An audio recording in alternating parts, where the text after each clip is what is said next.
पहले मैं इस विषय को दो हिस्सों में बांटना चाहूँगा, एक तो हिप्नोसिस और दूसरा है पास्ट लाइफ रिग्रेशन। तो पहले मैं आपको हिप्नोसिस के बारे में बताना चाहूँगा। हिप्नोसिस ये जो शास्त्र है ये अभी अगर देखा जाए तो ये वेस्टर्न कल्चर में ज़्यादा पाया गया है, वहाँ पर ज़्यादा इसमें डेवलपमेंट हुई है। भारत में देखा जाए तो बहुत कम लोगों को ही पता है इसके बारे में, और उसमें डेवलपमेंट भी बहुत ज़्यादा नहीं हो पाई है। हिप्नोटिज्म जो है ये शास्त्र वेस्टर्न कल्चर से जब इमर्ज हुआ था, जब ये चालू हुआ था, जब इसको फाउंड किया गया था, सर्च किया गया था, तो ये सर्च किया गया था एक जर्मन एस्ट्रोनॉमिस्ट थे, जो कि खगोलशास्त्री थे, जिनका नाम है फ्रांस एटॉम मेस्मर। तो फ्रांस एटॉम मेस्मर जो है इन्होंने तकरीबन 18वीं शताब्दी में वो कर गए हैं। इनका जो कार्य है बहुत ही महत्वपूर्ण रहा है, पर इनके कार्य पे बहुत ज़्यादा शोध नहीं हो पाया। इनके कार्य को इन्होंने जो शैली अपनाई थी या फिर डेवलप की थी उसको मेस्मरिज्म से के नाम से जाना गया था। मेस्मरिज्म बेसिकली जो चीज़ है वो अभी बहुत ही कम लोगों को पता है इसके बारे में, और बहुत कम प्रचलित है। इसमें भी एनिमल मैग्नेटिज्म नाम का एक थियरी यूज़ किया गया था। उन्होंने एनिमल मैग्नेटिज्म में बहुत ज़्यादा वर्क किया था। एनिमल मैग्नेटिज्म वो होता है जो लोगों को कनेक्ट करने में, जो लोगों को एक दूसरे के बीच में कनेक्ट करने की जो चुंबकत्व जो होता है वो एनिमल मैग्नेटिज्म करके कहा गया है। ये मैग्नेटिज्म के बारे में सिर्फ मेस्मर ने स्टडी की थी और उसके ऊपर बहुत ज़्यादा रिसर्च किया था। अनफॉर्चुनेटली उनके साथ में जो भी वैज्ञानिक हुआ करते थे वो इस पर बहुत आपत्ति उठाए थे। उनके जो प्रयोग थे वो बहुत ही साइंटिफिकली अच्छे नहीं थे, साइंटिफिकली साउंड नहीं थे।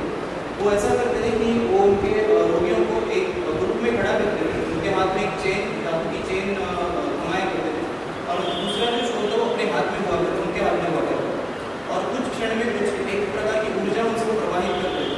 उस ऊर्जा को एनिमल मैग्नेटिज्म के नाम से उन्होंने बताया।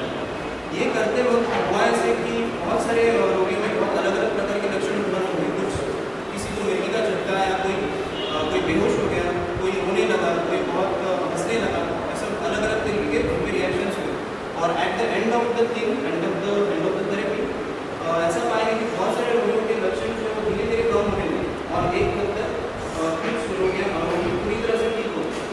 अभी इसके पीछे का जो रीजनिंग है वो बता नहीं पाए, क्योंकि जो वो एक्सप्लेन कर रहे थे उसको बहुत सारे जो कभी के जो दिग्गज थे उन्होंने सब नाकारा। इसके लिए इनका काम बहुत आगे नहीं आ पाया। इसके बाद अभी जो हम हिप्नोटिज्म को जो जानते हैं, ये जो नाम हमने हिप्नोटिज्म का सुना हुआ है, वो एक दूसरे साइंटिस्ट हैं जिन्होंने इनका ही काम आगे बढ़ाया। इनका नाम है doctor James bright. Doctor James bright एक प्रोफेशन से सर्जन थे। तो सर्जन होने की हैसियत से उन्होंने इसको अलग तरीके से एक्सप्लोर किया। उन्होंने ये जो टर्म निकाली है हिप्नोटिज्म, वो पहले न्यूरो हिप्नोटिज्म के नाम से जानी गई थी। तो न्यूरो हिप्नोटिज्म वो ये साइंस जो है उन्होंने जो डेवलप किया, उसका उनका मोटिव ये था कि वो जो एनेस्थीसिया जो अभी यूज़ किया जाता है, जो जिसको हम एक्चुअली ड्रग के तौर पर दिया पेशेंट पे देते हैं, वहाँ पर उन्होंने कुछ चीज़ें, कुछ सजेशंस का उपयोग किया, मतलब कुछ सूचनाओं का उपयोग किया, जिसके वजह से न्यूरो का मतलब है नर्व्स का मतलब है जहाँ से संवेदनाएं से पहुँचती है, वो हमें सिराएँ होती हैं जो पूरे शरीर में होती है। तो उन सिराओं में स्लीपिंग मतलब सुप्तता लाना, ये उनका काम है। हिप्नोटिज्म के जो बेसिक वर्ड है ये हिप्नोस इस ग्रीक देवता से आया है। हिप्नोस ये जो ग्रीक देवता है वो एक नींद की देवता मानी गई है। जैसे हमारे संप्रदाय में, हिंदू संप्रदाय में हम देखते हैं कि सूर्य देव होता है, चंद्र देव होता है, वैसे ग्रीक में भी अलग अलग चीज़ों के अलग अलग भगवान बताया जाता है। उसमें से जो स्लीप का यानी नींद का जो भगवान है उसको हिप्नोस बोलते हैं, और इसी से हिप्नोटिज्म जुड़ा हुआ है। तो हिप्नोटिज्म का संबंध थोड़ा बहुत नींद से है, और एग्जैक्ट नींद नहीं कहा जा सकता, पर नींद से संबंध है। तो डॉक्टर जेम्स ब्राइट जिसकी छवि हम देख रहे हैं, ये फादर ऑफ हिप्नोटिज्म के नाम से जाने जाते हैं, क्योंकि उन्होंने इस तरीके से इस चीज़ को प्रेजेंट किया ताकि हम उसको एक साइंस के तौर पर उसको एब्जॉर्व कर सकें और हम उसको प्रेजेंट कर सकें और उसको अपना सकें। ये जो चीज़ है, ये कॉन्ट्रीब्यूशन, ये योगदान जो है वो डॉक्टर जेम्स ब्राइट का। थोड़ा बहुत डॉक्टर दीपक ने भी बहुत इस पर रोशनी डालने की कोशिश तो की है। मैं इस वक्त मन के बारे में आपको कुछ बताना चाहूँगा कि मन को अगर आप जान पाते हैं तो आगे मैं जो बोल रहा हूँ आपको समझ में आ सकता है। मन की तुलना तीन चीज़ों से की गई है। आपने देखा होगा हर शास्त्र में इसके बारे में कुछ ना कुछ आया हुआ है। मन आत्मा, मन हृदय और मन बुद्धि। तो मन आत्मा है ऐसे बहुत शास्त्रों में माना जाता है, फिर मन के ऑप्शन में आत्मा का उपयोग किया जाता है। पर देखा जाए तो मन और आत्मा में बहुत अंतर है।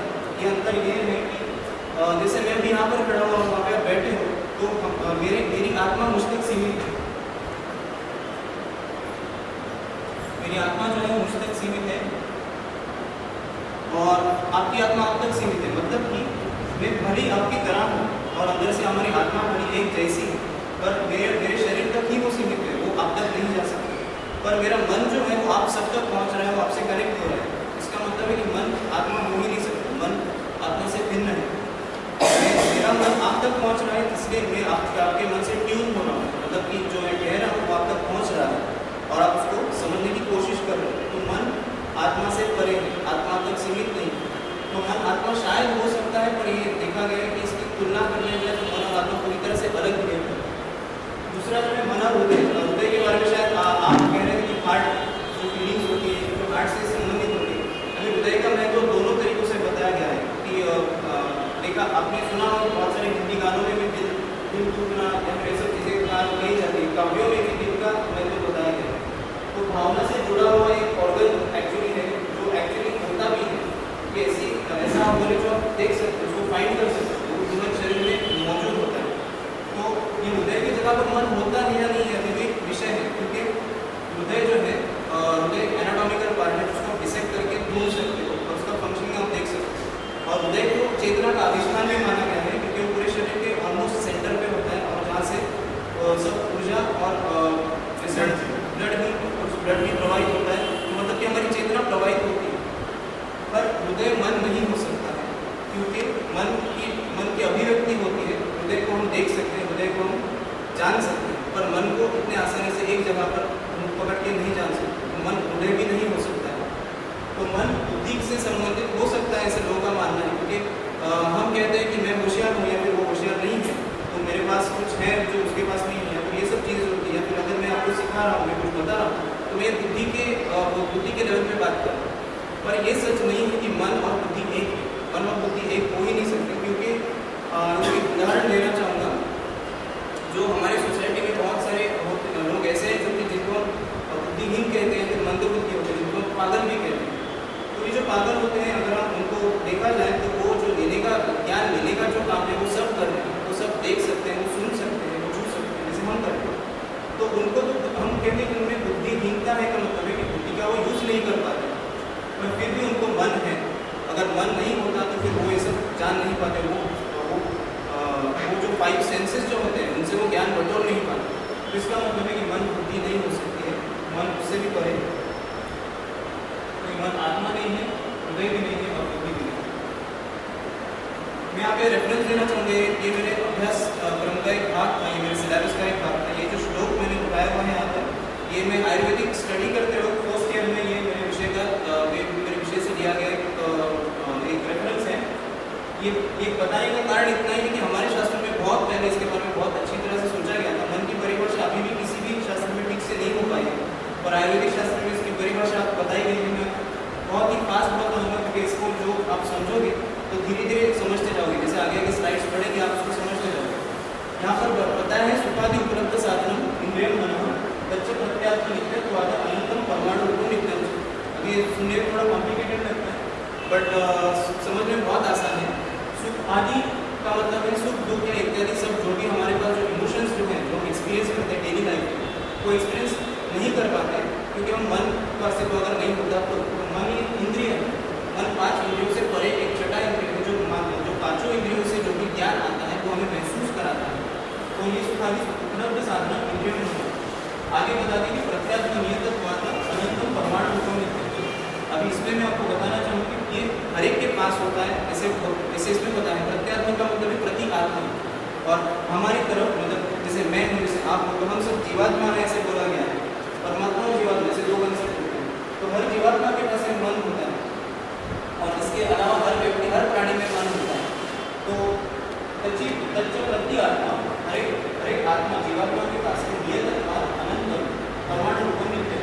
अभी नियतत्वाद अनंत और नित्य का जो है ऑलमोस्ट अर्थ सिमिलर है, पर तीनों का एक सार में आपको बताता हूँ। मन अखंड होता है, मन को खंडित नहीं किया जा सकता। मन को आप एक कमरे में बंद नहीं कर सकते। यहाँ पर जो रोशनी आप देख रहे हैं वो आपको बाहर नहीं दिखाई देगी, क्योंकि ये यहाँ तक सीमित है।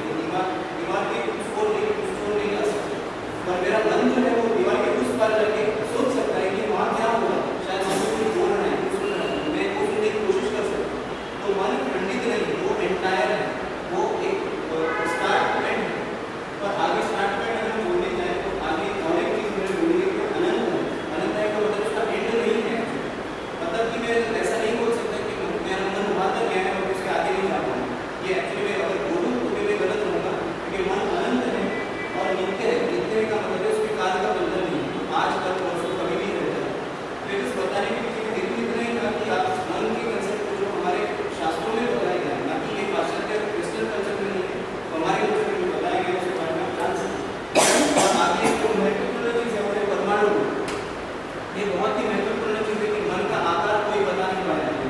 मन निराकार होता है ऐसे माना जाता है और मन यहाँ पर बता ही परमाणु मतलब सबसे छोटा पार्टिकल, कोई भी चीज़ का सबसे छोटा पार्टिकल का कंपैरिजन मन से किया जा सकता है। शरीर में जो भी हमारा शरीर बना है, जो चीज़ें बनी है, पूरे ब्रह्मांड में जो चीज़ें वो हर एक परमाणु से बनी हुई है, बहुत ही छोटे परमाणु से बनी हुई, तो वही परमाणु जो है वो मन है ऐसे बोला गया है। इससे हमें पता चलता है कि मन की व्याप्ति जो है वो बहुत बड़ी है, मन एक जगह तक सीमित नहीं हो सकता। तो मन का आकार जो है हम अभी बता नहीं पाएंगे कि मन गोल होता है, चौकोर होता है, त्रिकोण होता है, इसके बारे में नहीं बता सकते, पर मन एक परमाणु रूप में और परमाणु हमारे नंगी आंखों को नहीं देख पाते। ये तीनों गलत हो गए और आत्मा भी नहीं हुए और बुद्धि भी। तो मन का कंपैरिजन हम कर सकते हैं ऊर्जा से।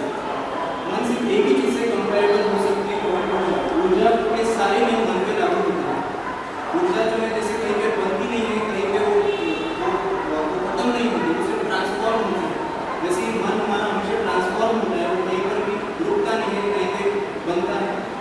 और ऊर्जा जैसे छोटे छोटे अणुओं से बनी होती है, वैसे मन भी अणु का ही बना होता है। तो मन और ऊर्जा का सीधा संबंध ऐसे हम मान सकते हैं। और थोड़ा से बताना चाहूँगा, आपको बताना चाहूँगा कि जहाँ मन होता है वहाँ संवेदना होती है। तो बहुत ही बेसिक चीज़ है जो मैंने न्यूरो हिप्नोटिज्म के बारे में शुरुआत में जो बताया था वो यही है कि उस पर यही शोध हुए थे कि जहाँ पर संवेदनाएं होती है, जैसे हमने तो कि हाथ पैर में जहाँ पर भी आपकी संवेदना नहीं हो रही है, तो इसलिए हो रही है कि आपका मन वहाँ पर है। मान लो आपका मन वहाँ पर नहीं होता तो आपको संवेदनाएं नहीं होती। जैसे मैं एग्जाम्पल दो, अगर मैं ये बात करूँ, आपको नहीं पता कि आपके पीछे का व्यक्ति क्या कर रहा है, क्योंकि इसलिए नहीं होता है कि आपको पता नहीं है, आपको पता नहीं कर पाएंगे, आपको इसलिए पता नहीं है कि आपका पूरा जो फोकस है वो मेरी बातों पर है, मेरी आवाज़ पर है, जो भी मैं बोल रहा हूँ उसके ऊपर पूरा ज्ञान होने के कारण आपके आंदोलन में जो भी बोला है उसके बारे में आपको ज्ञान होते हुए भी आपको ज्ञान नहीं करना चाहिए। तो बेसिकली मुझे यही बताना है कि जहाँ संवेदनाएं होती हैं और जहाँ मन होता है वहाँ संवेदनाएं होती हैं। उसी के बेसिस पे एनेस्थीसिया के विभाग में जहाँ पर एनेस्थीसिया का यूज होता है, बाहर के देशों में इसको रिप्लेस किया गया है। अभी बहुत सारे जगहों पर एनेस्थीसिया यूज नहीं होता है, वहाँ पे हिप्नोटिज्म का प्रयोग किया जाता है, जिससे बहुत बड़ी सर्जरीज की गई है। और ये फैक्ट है कि हिस्टोरी में बहुत सारे डॉक्यूमेंट्रीज में भी बताया गया है कि ओपन नी की सर्जरी वगैरह की गई है जहाँ पर पेशेंट को एनेस्थीसिया नहीं दिया गया। और ये हो सकता है जस्ट बिकॉज कि हमारा मन वहाँ पर नहीं है, जहाँ पर मन होता है वहाँ संवेदनाएं होती है, जैसे मैंने बताया। और एक बहुत ही इम्पोर्टेंट बहुत ही महत्वपूर्ण स्लाइड है सभी को। यहाँ पर मैंने मन की एक प्रतिकृति तैयार की है। ये मन ऐसा नहीं हो सकता है, मुझे पता है गोल नहीं हो सकता, पर ये मैंने जस्ट समझाने के लिए, मुझे समझने के लिए और आपको मैं समझाने के लिए ये मैंने दो तरीकों में मैंने आपको बताया है। मन जो होता है दो सर्कल में मैंने बताया हुआ है। एक सर्कल जो बाहर का जिसको हम बाह्य मन कहते हैं और अंदर वाला ये थोड़ा बहुत आपको शायद पता होगा कि आप इस फील्ड से थोड़े कनेक्टेड हो, पर इसमें थोड़ी दो तीन चीज़ें मैं आपको बताना चाहूँगी कि बाह्य मन और अंतर मन दो मन नहीं होते। बाह्य मन और अंतर मन दोनों मन की अवस्थाएं हैं। ये अवस्थाएं कभी भी कितनी भी हो सकती है। हो सकता है किसी दौर आपका अंतर मन बहुत बड़ी व्याप्ति देख के बैठा हो, कोई बाह्य मन अभिव्यक्त हो, इसमें दोनों में से कोई भी हो सकता है, कोई भी चीज़ हो सकती है। बेसिकली कहने की बात ऐसी है कि जैसे मैं एग्जाम्पल देना चाहूँगा कि एक पेंडुलम होता है। पेंडुलम अगर आप देख रहे हो ए से बी पे जा रहा है, बी से ए पे जा रहा है, अगर मैं आपको पूछूं कि अभी पेंडुलम ए पे है कि बी पे, तो आप बोलोगे कि शायद ए पे भी हो सकता है, बी पे भी हो सकता है। इसका मतलब ये है कि आपका मन जो है इस वक्त ए पे भी हो सकता है, बी पे भी हो सकता है, वैसे ही अंदर मन आपका इस वक्त उजागर भी हो सकता है और हो सकता है कि सुप्तावस्था में हो और बाह्य मन जो है अभिव्यक्त हो। इन दोनों में से कोई भी चीज़ हो सकती है।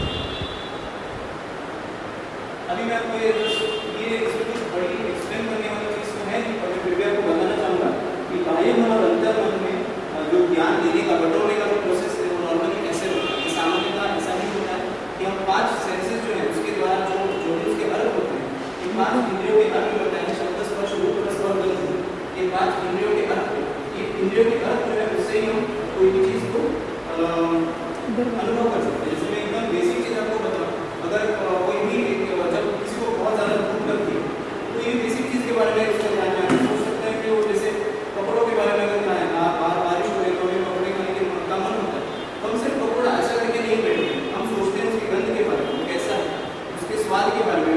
कुछ हद तक अपने जीभ पे वो स्वाद आने लगता है, कुछ गंध आने लगती है और कुछ टेस्ट आने लगता है, हमें वो अनुभव होता है। ये क्यों होता है? क्योंकि हमने ऑलरेडी अनुभव ले लिया है, हमने कहीं ना कहीं पकौड़ा खाया, भले वो कहीं का भी हो सकता है। हम सोच सकते हैं हमने सबसे बेस्ट जहाँ पर पकौड़ा खाया उसके बारे में हम सोचेंगे। ये क्यों है? क्योंकि हमारे पास अनुभव है, हमारे पास ज्ञान ये है कि हमें इतनी बारिश हो रही है, तो हम बाहर कैसे जा सकते हैं, बाहर जाकर पकौड़ा नहीं खा सकते। ये हमारा ज्ञान है। ज्ञान और अनुभव ये हमेशा हमारे साथ रहे हैं, ये हमें मिले हैं कहीं ना कहीं। पर एक जरूरी बात यहाँ पर ये है कि बाह्य मन के जो ज्ञान और अनुभव हैं वो हमें इसी टाइप के सीख के मिले हुए हैं। जो अंतर मन के बारे में जब मैं बात करूँगा तो अंतर मन में जो चीज़ अंदर बैठी हुई है वो हमने सीख के प्राप्त नहीं की इस टाइप की, वो उससे भी परे उसके पास टाइप से भी आई हुई हो सकती है। ये सिर्फ आपको बताने के लिए है कि ज्ञान और अनुभव को फिल्टर होके ही अंदर चीज़ जाती है। जैसे मैं अगर आपको कुछ बातें शायद आपको समझ में ना, कुछ व्यक्तियों को समझ में आ सकती है, इसका मतलब ये नहीं है कि आप गलत हुए, आप कोई दूसरा गलत है। इसके लिए ऐसा इसलिए है कि आप ज्ञान और आपके अनुभव कहीं चीज़ों को टटोलते हैं और उसके ऊपर ही आप ये चीज़ें अंदर अपनाते हैं। इसलिए ज्ञान और अनुभव बहुत नेसेसरी सबके पास होता है, इसको जानना जरूरी है। ये स्थिति जो है ये मैं आपको इसलिए आपको बता रहा हूँ कि मन की जो अवस्थाएं हैं ये ज़्यादातर बहुत गहरी अवस्थाएं, अलग अलग प्रकार की अवस्थाएं होंगी। और ये बेसिक जो दो अवस्थाएं मैंने बताई, पहली अवस्था जो अभी आपने देखी जिसमें कि ज्ञान ग्रहण होता है, और ये दूसरी जो अवस्था है जिसमें कि ज्ञान नहीं ग्रहण होता है। ये अवस्था भी नॉर्मली हमने देखी जिसमें कि हमें अगर ज्ञान और अनुभव बहुत ज़्यादा बढ़ जाता है एक लेवल के बाद किसी विषय में, तो उस विषय में हम ज़्यादा ज्ञान और नहीं बटोर पाते। तो ये दो अवस्था आपको इसलिए जानना जरूरी है क्योंकि मन कैसे कार्य करता है अगर आप समझ पाए तो आगे के सब जो मैं बताने वाला हूँ आपको समझ में आ जाएगा। तो अभी हम हिप्नोटिज्म में करते क्या है? हिप्नोटिज्म में हमें ये करना होता है कि अंतर मन की शक्ति को हमें बढ़ाना है, अंतर मन के कार्य को हमें बढ़ाना है, इसको सक्रिय करना है और बाह्य मन को निष्क्रिय करना है। तो इसे बाह्य मन को जब आप निष्क्रिय करेंगे तो बची हुई जो चीज़ है जो कि अंतर मन है वही उजागर होता है, तो वही एक्सपांड होता है, उससे ही हमें ज्ञान की प्राप्ति होती है। ठीक है, मैं भी आपको बताऊँ कि अंतर मन और बाह्य मन में एक्चुअली अंतर क्या है। ये जो मैं आपको बोल रहा हूँ, जो आप समझने की कोशिश कर रहे हैं, आपके जहन में आ रहा है, शायद ही कहीं पे सुना हुआ लग रहा है, हो सकता है कि बहुत सारी चीज़ें मन में चल रही है इसमें, तो ये बाह्य मन है जो ये सोच रहा है। अंतर मन वो है जो अभी मैं आपको बोलूँ कि मेरी हार्ट बीट कितनी है ये मैं आपको नहीं बोल सकता, मेरी हार्ट बीट 80 चल रही है, 85 चल रही है, 82 चल रही है, ये मैं नहीं बता सकता। और ये मैं जरूर बता सकता हूँ कि मेरे पॉकेट में पेन है, मेरे पॉकेट में माइक है, मेरे सामने लैपटॉप है, क्यों? ये बाह्य मन में है। अंतर मन में जो चीज़ें होती है वो हम कभी भी उजागर नहीं कर पाते हैं, ये हम लाइव भी नहीं बोल सकते क्योंकि ये अंतर मन में होता है। तो अंतर मन में कौन सी चीज़ें होती हैं? ब्रीथिंग जो है, ब्रीथिंग है, वचन क्रिया, हृदय गति, ये सब अंतर मन से संबंधित चीज़ें हैं। इसको मॉडर्न साइंस में पैरासिम्पैथेटिक नर्वस सिस्टम से भी कंपेयर किया जाता है, जिसमें और बेसिकली आपको पता करने के लिए ये चीज़ बहुत महत्वपूर्ण है कि वचन क्रिया जो होती है, जो हृदय गति होती है हमारी और जो सांस लेने की गति होती है, ये सब निर्धारित होता है अंतर मन से। जब हम भाग दौड़ करके आते हैं तो बहुत मेहनत करते हैं तो हार्ट बीट बढ़ती है, हम जानबूझ के हार्ट बीट नहीं बढ़ाते, हमें ब्लड प्रेशर की तकलीफ होती है, हम जानबूझ के नहीं बढ़ाते, जानबूझ के नहीं अपनाते। ये इसलिए होता है कि हमारा अंतर्मन अफेक्ट हुआ है और अंतर्मन आपसे उस सिग्नल से बात करना चाहता है और आप उसको बीमारी के तौर पर ले रहे हैं। ये बहुत इंपॉर्टेंट है इस चीज़ को समझना कि अंतर्मन की सब प्रतिक्रिया है जो हमेशा होती है। ग्रंथियों का सिक्रीशन जो मेरी सिक्रीशन फ्रॉम ग्लैंड इसमें डाला, इसका सीधा उदाहरण आपको दे सकता हूँ तो डायबिटीज़ का उदाहरण है, जो कि सबको पता होगा कि डायबिटीज़ भी होता है, कैसे होता है। तो ये भी चीज़ जो उसमें सिक्रीशन जो हार्मोन्स के होते हैं वो भी अंतर्मन से संबंधित है, वो ज़्यादा होना कम होना ये सब अंतर्मन से संबंधित होते हैं। इसके अलावा रिफ्लेक्स एक्शन ये बहुत ही अच्छा उदाहरण है कि जैसे मैं आपको कहता हूँ कि किसी गर्म वस्तु को जब छूते हो आपको कोई आगे नहीं बताता कि अरे हाथ क्यों वहाँ पे रखा है, आप अपना हाथ वापस ऐसा कभी नहीं होता, आप अपने आप से करते हैं। ये कहाँ से आता है आपको कोई पता था नहीं, आपको बचपन से नहीं ऐसे सिखाया है। तो ये है अंतर्मन की क्षमता है जो आपको बचाना चाहती है, वो आपको कहीं संकट में नहीं डालना चाहिए, और ये इसकी अभिव्यक्ति है रिफ्लेक्स एक्शन, उसको प्रतिचित प्रक्रिया को कहते हैं। और सबसे इम्पोर्टेंट और महत्वपूर्ण चीज़ है वो सिक्स्थ सेंस जो बोला जाता है, ये भी अंतर्मन जागरूक होने की वजह से ही आप में डेवलप हो सकते हैं। जो डेवलपमेंट की बात करते हैं, जो साइकियाट्रिस्ट के बारे में जो बात कर रहे होते हैं, ये कुछ इससे भी संबंधित है कि अंतर्मन अगर आपको बहुत डेवलप आपको नॉर्मल जो चीज़ें हैं उस पर भी साइकिल और इंट्यूशन से आपको पता चलेगा कि कौन सी चीज़ कैसी है और क्या होगी और क्यों होगी, इसका ज्ञान भी 13 प्लेस से होता है। जैसे मैंने शुरुआत में आपको बताया कि हिप्नोटिज्म का कंपैरिजन नींद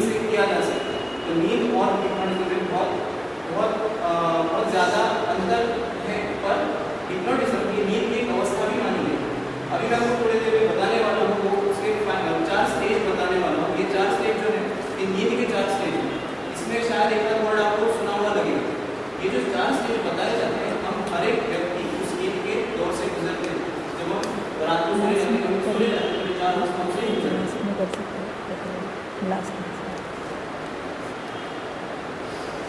तो बताना चाहूँगा पहली जो बीटा अवस्था होती है, अभी जो अवस्था है जो मैं बताने की कोशिश कर रहा हूँ, ये कहीं पर लिखी है या फिर कहीं से किसी ने बताई है, ऐसी बात नहीं है।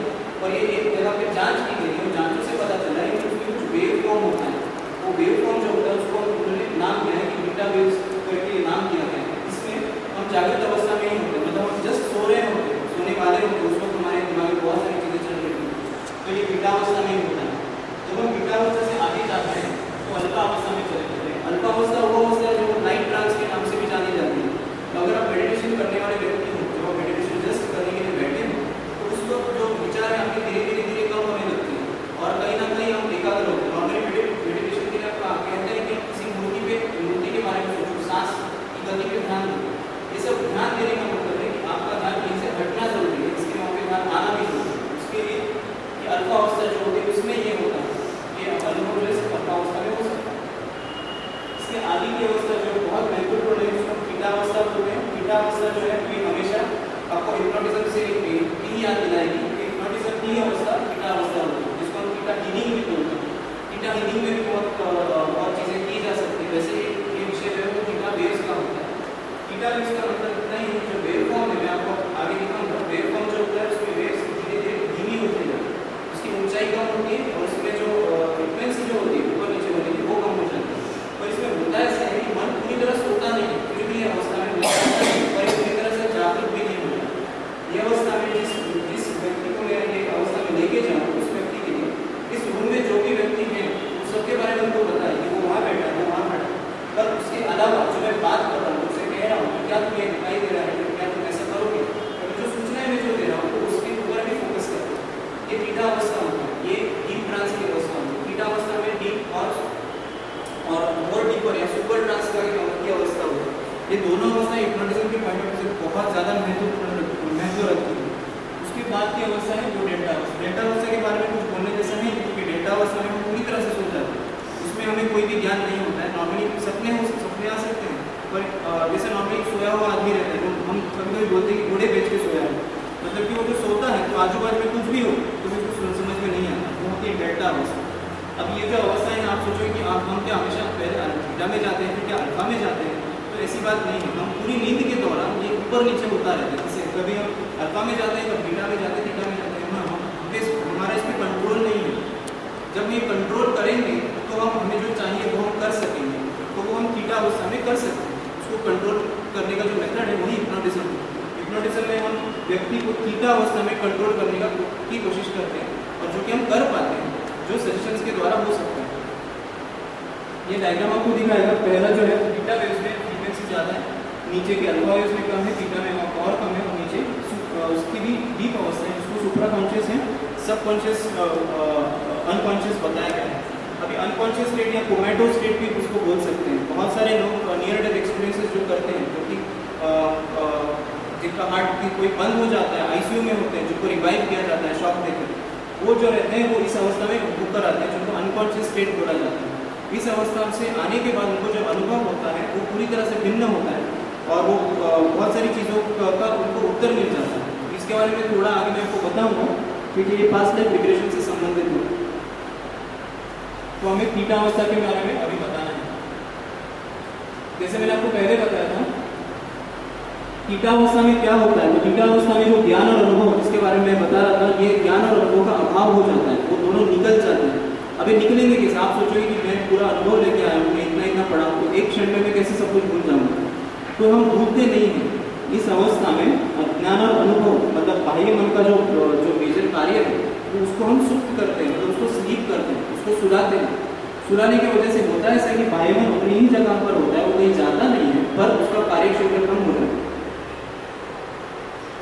और इसमें सूचना ग्राहकता बढ़ जाती है। सूचना ग्राहकता बहुत ही इंपॉर्टेंट चीज़ है, क्योंकि ये सूचना देने से ही व्यक्ति ट्रांस में जाता है। हिप्नोटिज्म जो है वो सूचना पर ही आधारित होता है।